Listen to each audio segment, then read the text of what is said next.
So good evening aspirant. Sorry, actually I am not well, तो इस वजह से कल की इवनिंग वाली वीडियो नहीं आई थी। मैंने पॉलिटी की अपलोड कर दी थी। अभी मैं नोट्स आपके सेंड कर दूंगी, उसके भी ज्योग्राफी की वीडियो जहाँ तक है मैं शाम तक आपको भेज दूंगी, एंड पॉलिटी की भी एक और वीडियो।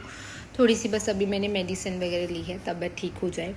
नेक्स्ट मैं आपको ये बताना चाहती हूँ कि अब हम बात करने वाले हैं आपके आंसर राइटिंग के ऊपर कि आपकी आंसर राइटिंग कैसी थी। मेरे पास अराउंड 60 to 65 स्टूडेंट्स के आंसर आए रिटर्न में। I am really very happy कि आप लोग इतने सीरियसली इस चीज़ को कर रहे हैं। तो 60 to 65 स्टूडेंट्स में ऐसा था कि जिस हिसाब से फर्स्ट अटेम्प्ट के आंसर्स लिखे गए कि फर्स्ट टाइम था ये आंसर राइटिंग आपका, तो ऐसा नहीं था कि आंसर बिल्कुल ब्लंडर थे, अच्छे थे। एटलीस्ट मुझसे तो बेटर था जब मैंने फर्स्ट टाइम एक आंसर लिखा था, जब मैंने प्रिपरेशन स्टार्ट करी थी। प्रैक्टिस के साथ साथ सब चीज़ें ठीक हो जाती हैं।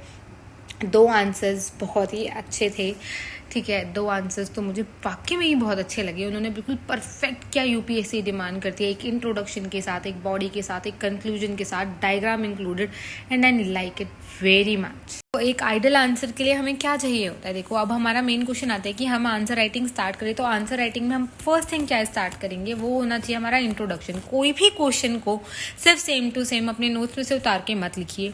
फर्स्ट उसमें इंट्रोडक्शन डालिए, देन उसको एक्सप्लेन कीजिए बॉडी। अगर उसमें आप कोई डायग्राम बना सकते तो डायग्राम जरूर बनाएं, क्योंकि वो ज्यादा ऑथेंटिक आंसर होगा।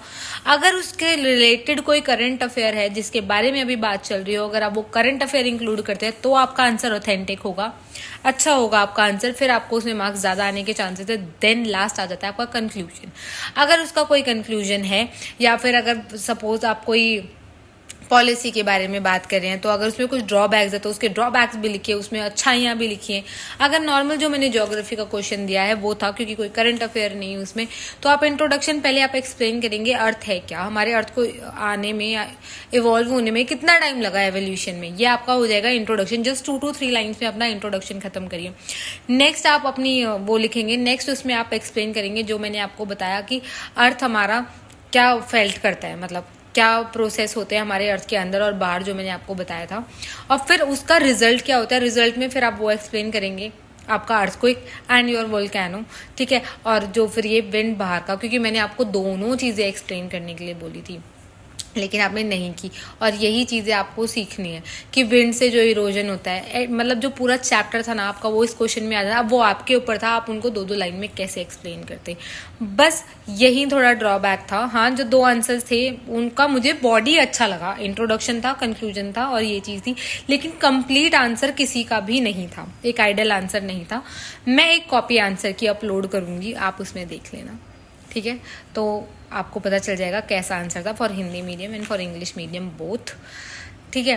तो आपको आई होप समझ आ गया होगा कि आंसर्स कैसे लिखने हैं और ये चीज़। और क्या कहते हैं, अब मैं आपको आज शाम को एक और क्वेश्चन दूंगी, तो आप उस पर लिखेंगे। तो आई होप जो मैंने आपको बताया वो चीज़ें आप इंक्लूड करेंगे, your introduction, body and your conclusion. तो एक और क्वेश्चन दूंगी, अब मैं आपको पॉलिटी का क्वेश्चन दूंगी, तो आप पॉलिटी के क्वेश्चन पे आंसर लिखना। तो आई होप आप, क्योंकि पॉलिटी के क्वेश्चन में ना आप उसके ड्रॉबैक्स भी लिख सकते हैं, आप उसके प्लस पॉइंट्स भी लिख सकते हैं, और कंक्लूजन में कि उसके लिए क्या किया जा सकता है वो भी लिख सकते हैं। So all the best for your future answers, और बाकी ऐसे ही पढ़ते रहिए तो आपका सिलेक्शन जरूर होगा।